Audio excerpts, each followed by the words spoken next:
Hi folks.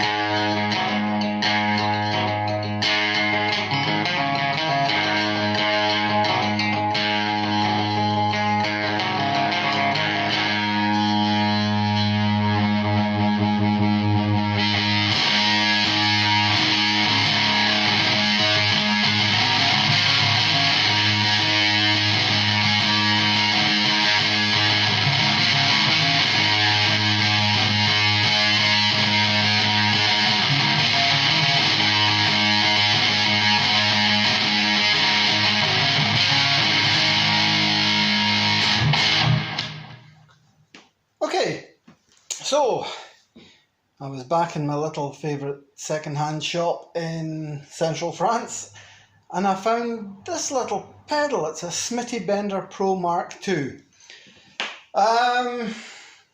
Obviously it's a fuzz. It sounds like a great little fuzz actually. So without hearing it, without trying it, I did a bit of haggling and I bought it. So came home, bit of googling, and it says that this is the Smitty Bender Pro Mark II and it's a clone of the Solasound Tonebender Professional Mark II. No surprise there with the name.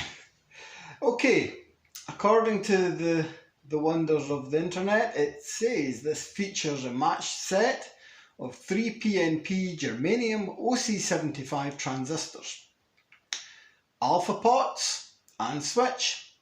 It is hand wired, point-to-point circuit board, true bypass switching, drop down resistor added to prevent popping when switching the effects on and off, and it's got a hammered grey finish. Okay, so it's a fuzz. I'm not a huge fuzz player. I had very bad experience of fuzz when I was starting out way back in the late 80s, early 90s, when I got given an Electro-Harmonix Fuzz Wah as my first distortion pedal.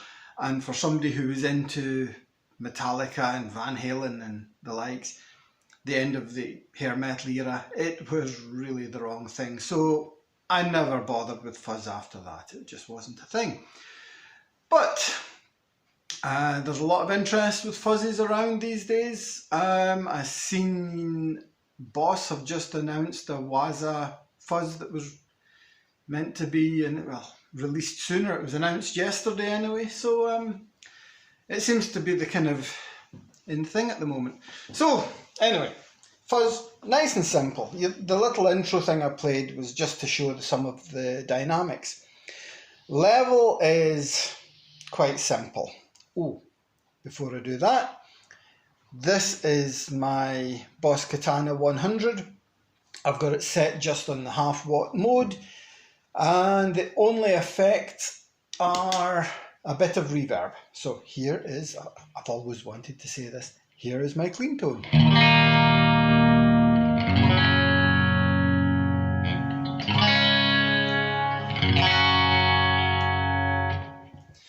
Okay, the speakers used are the Harley Benton 2x12 with Celestion Vintage 30s.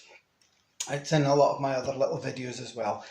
And the guitar being used today is complete sacrilege in terms of what should be used with a fuzz pedal, but it is. You'll tell with that. I'll zoom this out a bit. It is an IBANEZ RBM, which is the Reb Beach signature model. This was the Indonesian made one in 1995.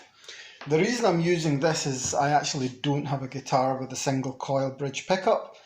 However, this one has got a little coil split and no tone control, so it's nice and simple. It's a volume 5-way blade and the coil split only does the bridge. So that's what I'll use for sound. and it sounds, to my ears, pretty good. Okay, you've got two controls, level and attack. So I'll switch it on.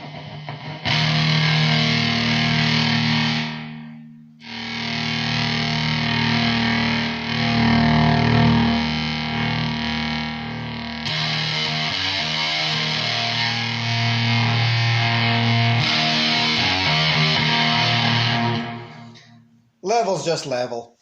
For Unity level with the clean sound, it's around pointing at the L in level, the second L. Attack is quite subtle, I've found with this. I've never played an original Solasound, so I don't know how accurate this is in comparison, but if I play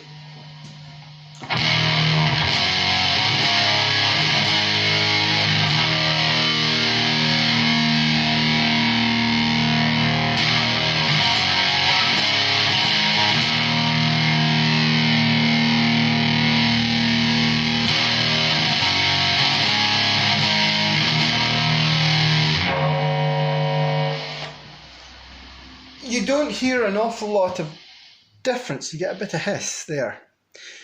But when you sweep it while playing, which is something you'd never ever do, but then you can hear what it's doing.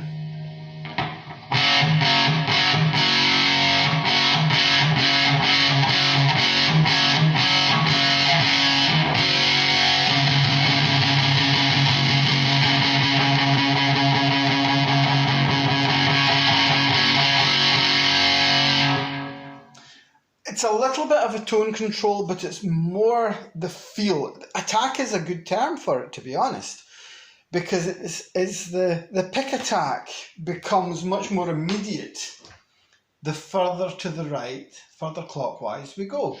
So there.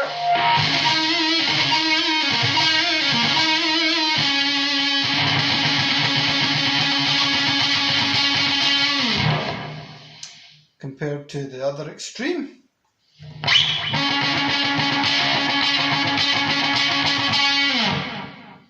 You'll hear that a little bit more muffled, a little bit more like a dead string. But it's all very usable. I find when it's set back here, it's a really nice singing lead.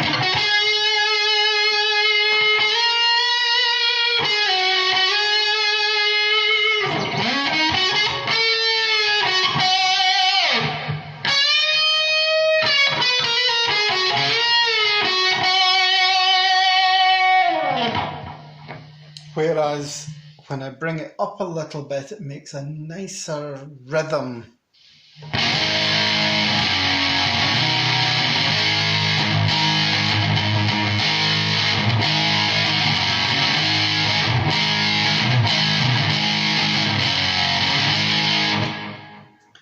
Rhythm, sound. I need to add the last word whenever I'm saying stuff. But it rolls off really nicely, and that's where I find this is where I like it best, really. Not really full frantic fuzz mode, it's just this. I'm still not finishing sentences. Still just that sort of break-up sound, and it's got a really nice tone to it it's crisp, but you just feel there's a visceral bite trying to come through that sneeze on the volume control and it'll come back and bite you.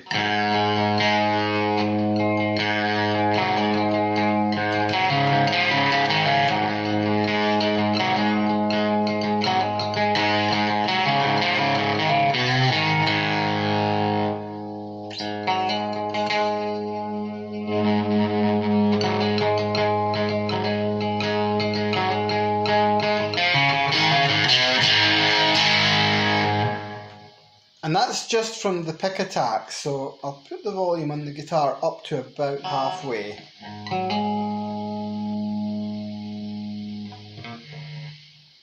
About there.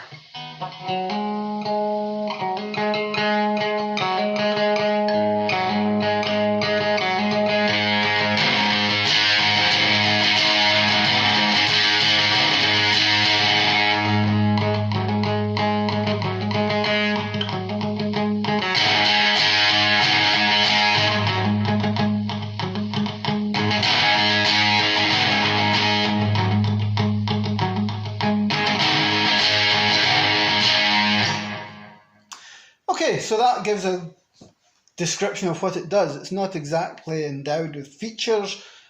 It doesn't do a million tones, but what it does really, really nicely. Okay, so I'm going to have a little look in the back of it. I'm not an electronics expert, but there'll be people watching this that are, and will be very interested to see how it's built.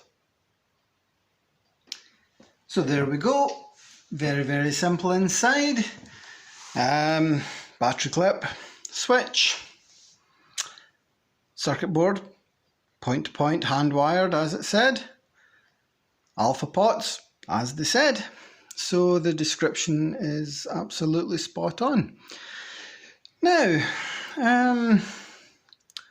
3 transistors, 3 germanium transistors, yep, tick, yep, it's all there. What was really nice though was when I took the back off it, lo and behold, here we have, I set this on top, it is number 10, coming from the USA, which this does. I think it comes from the Seattle area, so ideal for those grunge aficionados. In fact, something I did read said it came from about 8 miles from where Kurt Cobain was from, so there you go. But I would say this was made on the 8th of March. I'm guessing because obviously America write the date that way around. And 2011, so it's just over 10 years old. And as you heard, the pots are absolutely pristine. There's not a crackle, there's not a noise. Signed by Mark Smith. Makes sense. He's the builder and owner of Smitty Pedals, with his email at the bottom, smittypedals@yahoo.com. Whether that email still exists, I don't know. Whether these things are of much interest to people these days, again, I really don't know. I seen it, I liked it. I liked the look of it. I didn't actually try it, but it's a great little fuzz, and I'm going to quite enjoy playing with this. So there you go. I shall put it back together and hopefully have something else to put up on YouTube for you quite soon. Hope you like that. Okay, thanks a lot. Bye bye.